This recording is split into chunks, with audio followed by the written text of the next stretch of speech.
I don't want to be strong like man who look pretty. I want to be strong like bitch that fight bears in the forest. Welcome to another episode of Bitch vs. Bear with your hosts, me, Amber, my bestie, Sydney. Woohoo! We are co-owners of Shield Maiden Training Co., and this is a show where we bitch, laugh, and chat about all things fitness and wellness and Maple syrup. I don't know, every Related. fucking thing related to women and the LGBTQIA plus community. We should probably rewrite that intro at some point I'll get to it. now that we have deviated from I'll our get mission. to it. We're still on mission. I mean, yeah, it's our show. Our Our mission is scope, whatever we our say scope it is broadened. The mission is take down the patriarchy. Exactly. Okay. What the heck are we talking about today, I Amber? don't know. You showed up halfway through me reading this. I don't know what's going on.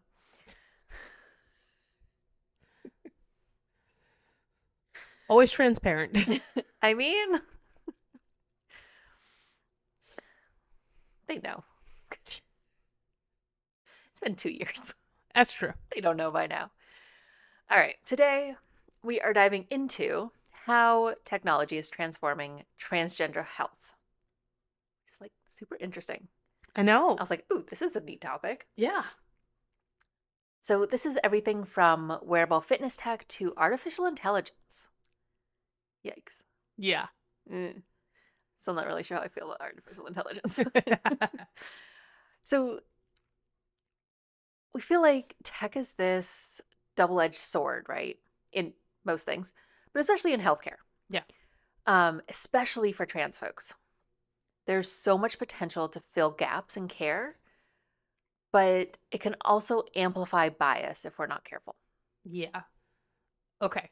So let's start with the most common, or the thing most of us are probably familiar with. Yeah.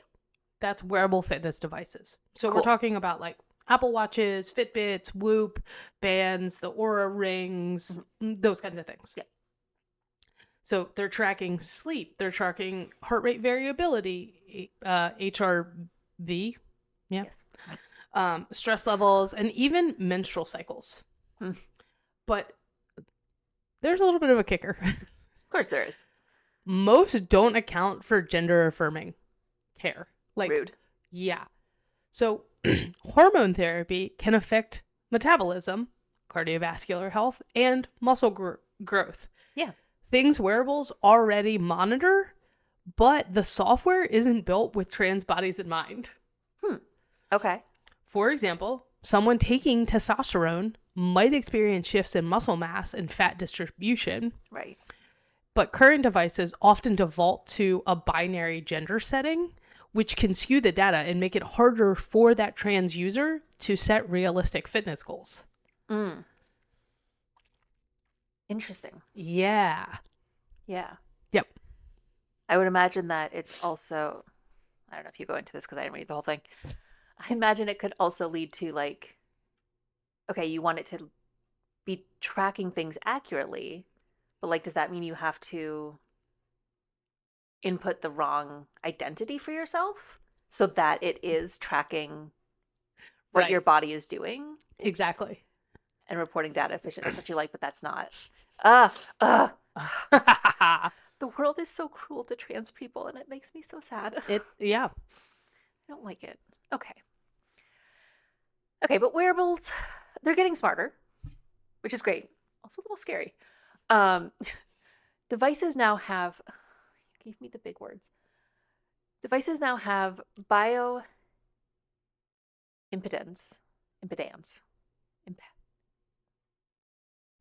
It just feels like impotence to me, and I don't think that's right. Bioimpedance. Anyways, sensors. They have sensors that can estimate body composition. That's cool. Yeah. Which might help track muscle versus fat distribution, something that many trans folks care about during their transition. Mm-hmm. Makes sense. But there's a gap here, right? Of course there is. Most of these devices don't allow for non-binary or trans-inclusive settings. Which seems like it's not hard. Come on. Imagine if you're trying to track fitness goals and the device is gendering your metrics in a way that doesn't align with your identity. Oh, I just said this. Yeah. I was like, oh, this is great. I should always read ahead and I don't. Yeah. That's okay. It's more fun this way. So things aren't aligning. Mm. And I do think we're starting to see some movement here. Apps like Clue, which originally focused on menstrual cycles, have added features for gender-neutral period tracking. Love that. Which is great for trans-masculine folks. Right. So that's the problem across tech, actually, is even beyond wearables, those apps that usually are talking to the wearable. So the wearable is collecting the data and the app is translating that data. Right. There are some great ones out there like Plume and Phlox Health, designed specifically for trans health. Folks. Folks. Folx. That's what you wrote. Is that correct? I think so. Okay, I'm going to go back. There are some great ones out there like Plume or Folks Health, designed specifically for trans health. Ooh. They're making it easier to access gender affirming care and track HRT safely. Love that. Yeah. Okay. What is HRT? It's the hormone replacement therapy. Okay. There's a lot of acronyms in the fitness tracking world. I never know what they mean. Okay, so I love that. That's amazing. I guess I'm also cautious because these things can't replace healthcare providers, right? Especially when there's already a huge shortage of gender affirming care professionals. Yeah. It's all about augmentation, not replacement. Yes. So let's shift a little bit to AI because this is where things get a little wild. I mean, that's not surprising. AI can already analyze massive data sets, right? Like identity trends and predict outcomes. AI has actually predicted cancer outcomes. Oh, interesting. So you would think, okay, this is perfect for personalized healthcare, right? Is it though? But it's also deeply flawed when it comes to trans inclusion. Of course it is. Yeah, this is where my excitement turns into slight panic. Because AI has so much potential predicting health trends, personalizing care, but it's only as good as the data it's trained on. So AI learns by data being input. So where is all the health data coming from? Right. So the AI systems rely on training data, and most of that data reflects cisgendered, heteronormative populations. And let me guess, mostly men. So when AI predicts health outcomes, it's often blind to trans experiences. Of course. Yeah. Never trust AI. For example, imagine AI being used to recommend treatments for hormone imbalances. Ooh. It might flag someone's estrogen or testosterone level as abnormal without recognizing that they're on HRT, which is a hormone replacement therapy. So that's incredibly harmful. Yeah. And it's not just hormones.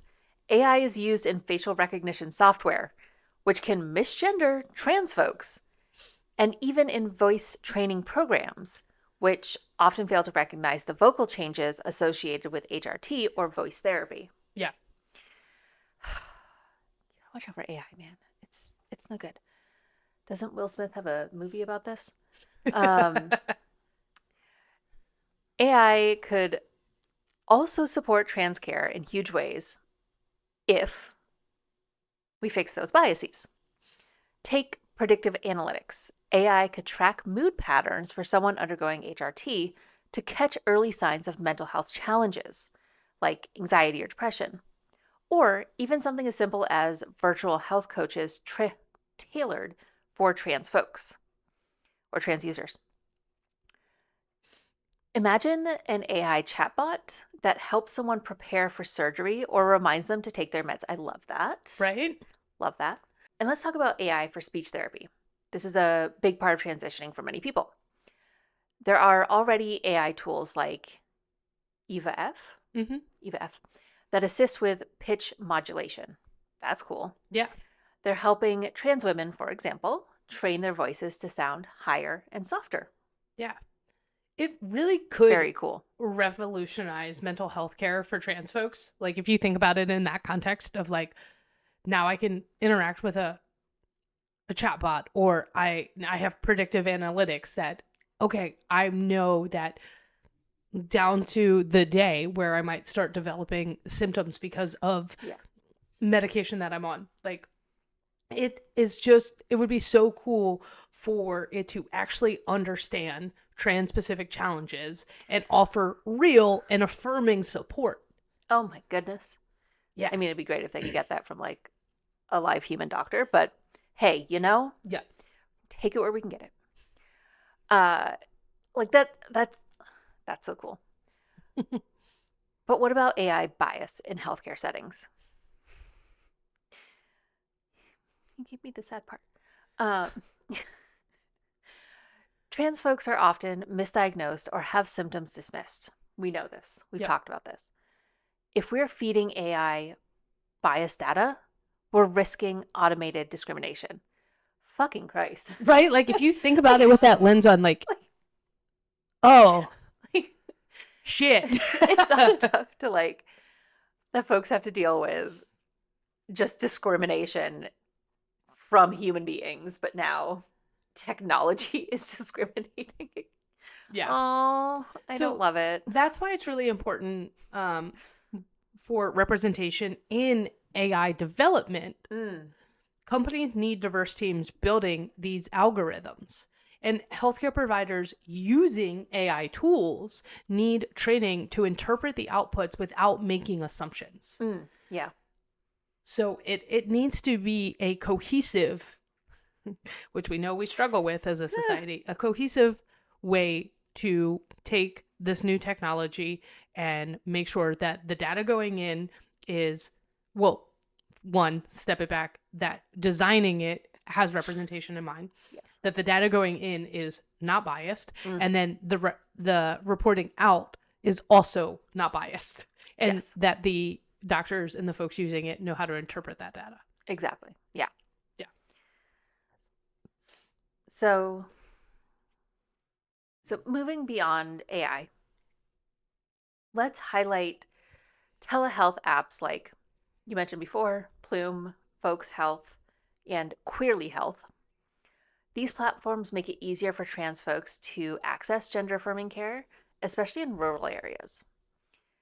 But tech access is still a barrier. Not everyone has the resources or knowledge to navigate these platforms, especially in underserved communities. Yeah. They're great for things like HRT consultations, but they're not perfect. Some states have restrictive telehealth laws, and cost obviously can be very prohibitive, especially if insurance doesn't cover it. Yeah. So, like, some insurances don't cover any telehealth services. Rude. Yeah.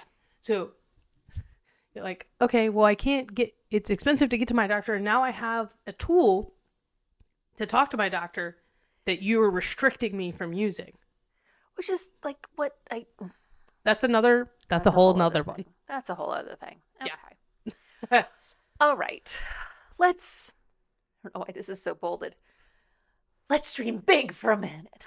I don't know what I'm supposed to do with this bold line. Let's dream big for a second, Sydney. Okay. What's on your tech wish list for trans health? Okay.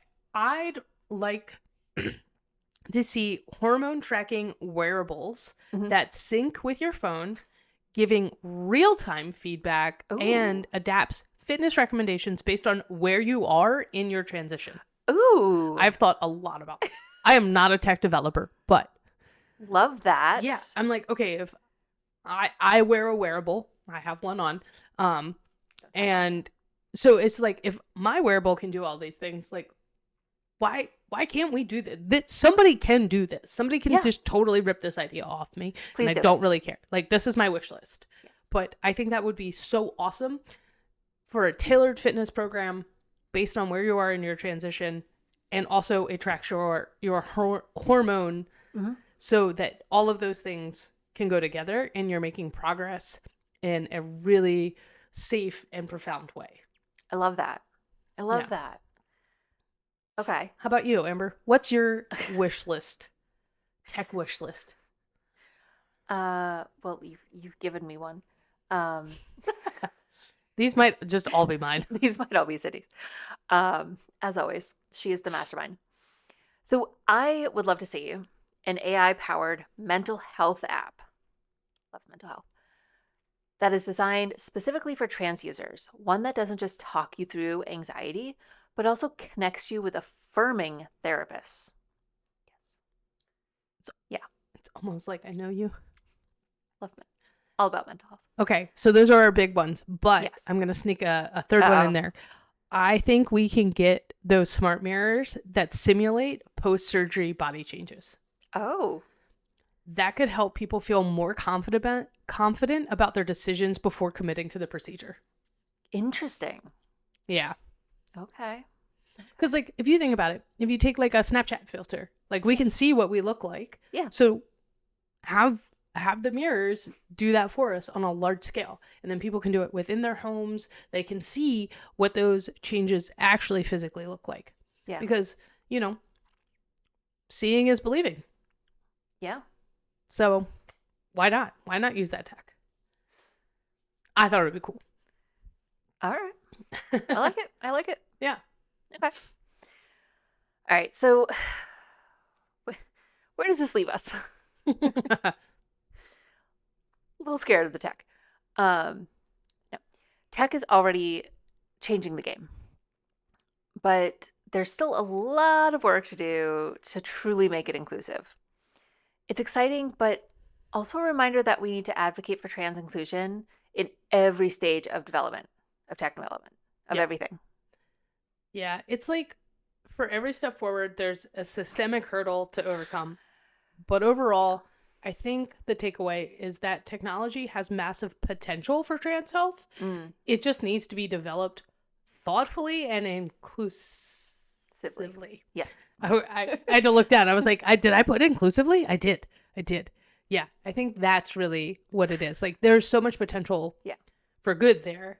Totally. If it's just harnessed in the right way. Yeah. Like, I know nothing about this, but it seems like the technology must already exist. The basis for the technology exists. It just needs people. It just needs to be utilized and arranged correctly. Correct. And I suspect that most of the people working on these AI, wearables, all of these things don't have a super diverse group of people working on them. What? So they don't have that perspective in mind. I don't know what you mean.